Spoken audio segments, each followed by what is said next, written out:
Hi, everyone.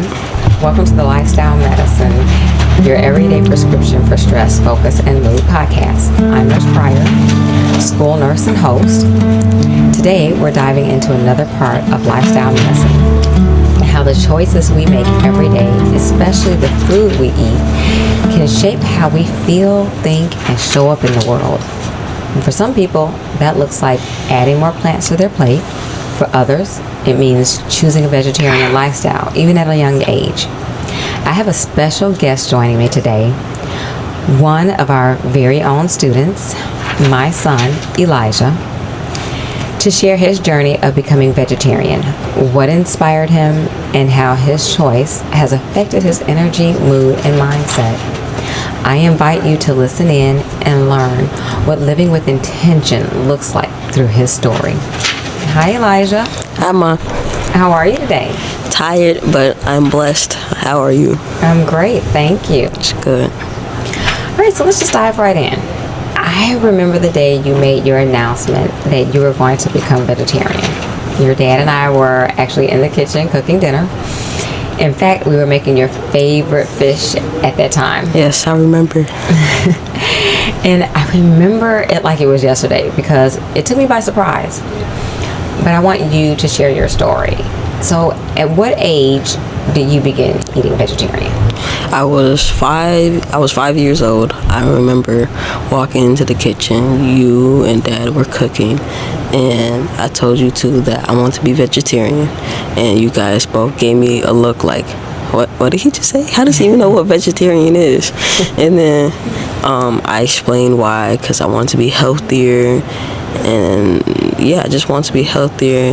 And I remember sitting down on like this little like black toy box, and I was playing with a Power Ranger action figure, and I kept explaining to you guys, like, you guys were in disbelief, so you guys kept asking over and over. But yeah.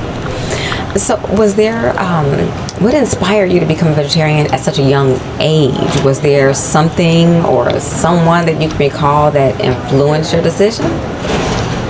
No, I just knew what a vegetarian was, and I wanted to become it because I wanted to be healthier. I just wanted to be healthier, so I could take care of my body in a proper way. Okay. So can you share with us, how did your family and friends react when you decided to make that change? Do you feel like it was easy for them to support you? Tell us how they reacted. Everybody reacted the same way as you guys. They were surprised and stuff. Like my grandmother, she would make jokes and try to be like, "Hey, Elijah, you want some meat?" And I'm like, "No." Everybody would laugh and stuff, but everybody was supportive. Everybody would cook. Like if I were to go to a party and stuff, they would cook meals that I'm able to eat and stuff like that. And yeah. Okay. Do you feel like it was easy for them to support you? Yes. Okay. So, what does a typical day of eating look like for you? Typical day, beans and rice. Pretty much just soul food, like beans, rice, sweet potatoes, mashed potatoes, cornbread, greens. Yeah, that's just. Yeah. That's for sure, because that's pretty much all you asked me to cook. Do you like to cook or prepare your own meals? Yes, I can cook, but I can't really cook. I know how to cook like two things, like avocado toast and spaghetti. Would you like to learn how to cook? Yes. So we can make that happen. Desperately. We can make that happen. So, what's your favorite vegetarian meal or snack? Snack, applesauce. Meal, Chipotle. Okay. What about your favorite home cooked meal? My favorite home cooked meal, soul food, like what I just named, like yams, stuff like that. Yeah. Okay. So how do you handle situations like eating out or school lunches when options are limited? Like, even think back, and can you share with us from when this started at such a young age, like how that worked out for you, and then up until now? So when we go out, usually restaurants have things that I'm able to eat. Like, for example, Cheesecake Factory, they have veggie burgers and fries, and just like Chili's, they also have a vegetarian burger.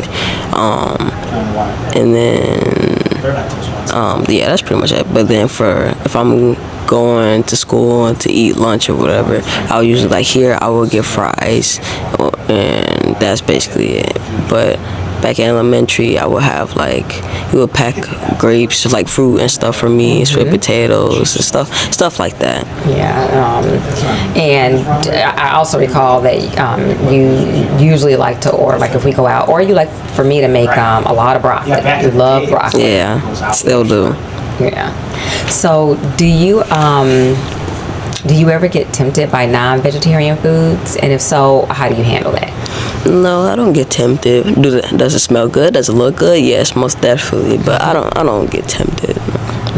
Is there anything that you used to eat that you can recall, like your favorite thing that you used to eat that I had to change up and make it like vegetarian? Can you think of anything that I've had to change up?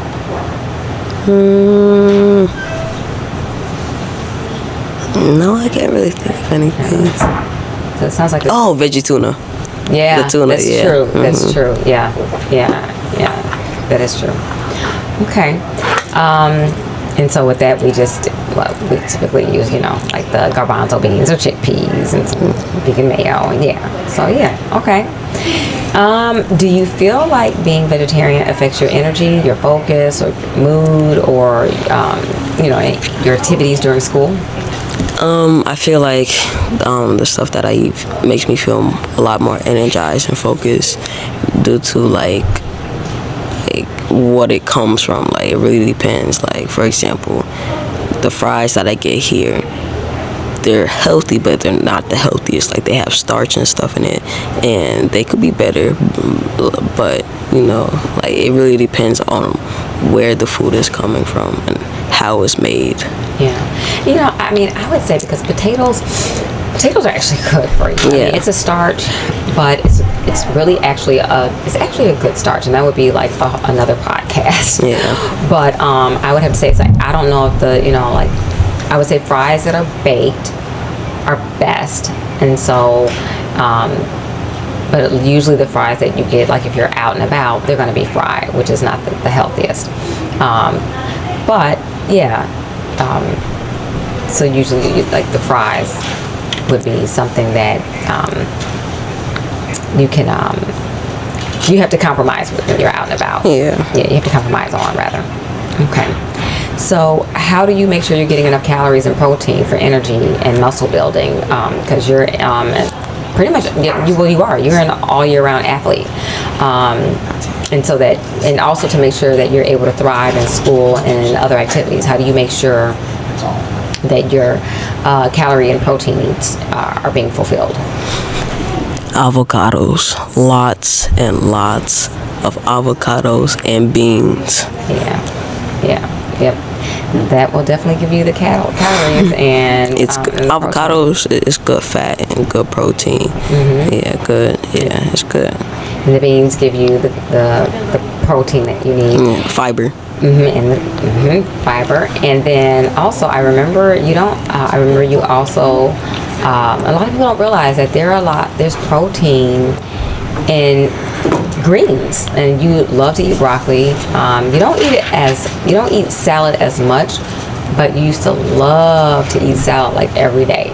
But yeah, so you get your protein from there too, I would say. You think? Yeah. Okay. What's the hardest part about being vegetarian as a teen, and how do you handle it? Probably trying to go vegan, because vegetarian, it's healthy, but you could be healthier. Like, I've been wanting to go vegan for a couple years now, but there's also like when you're vegetarian, you can eat like certain sweets and stuff like that. But when you're vegan, you gotta kind of let that go. So it's probably trying to become vegan.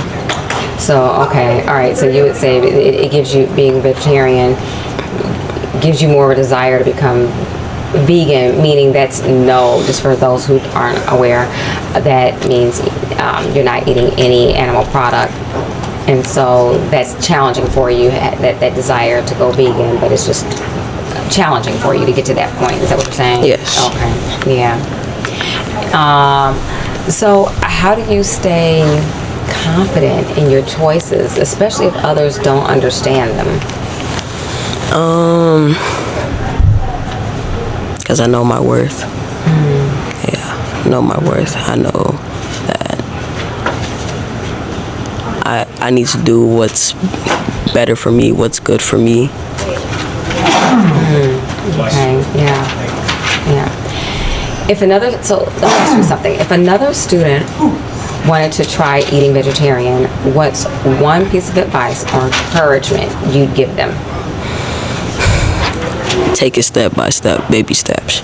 Because if you try and go vegan or vegetarian, like all at once, just let all meat go, whatever, it's gonna be hard for you. You're gonna have temptation, and you might even mess up like the streak that you're trying to go for. So my advice is to take it step by step, baby steps.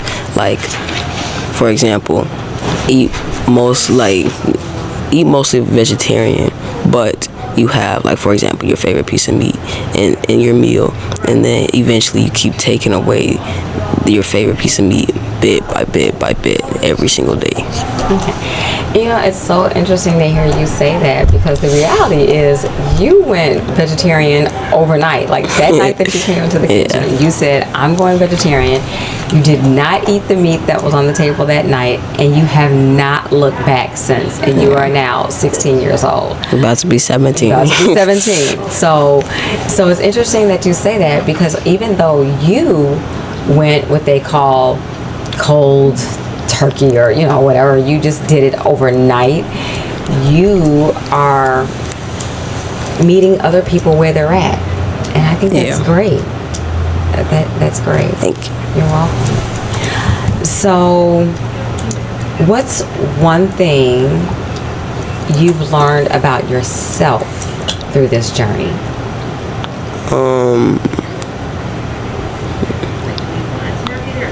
That it is okay to try something new, to do something new, to do what's best for you, and to help people.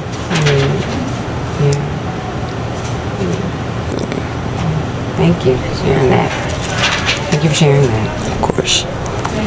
You know, what I love about this conversation is how it reminds us that lifestyle medicine isn't just one size fits all. It's about listening to your body and making choices that help you feel balanced, and confident, focused, and well. Yeah.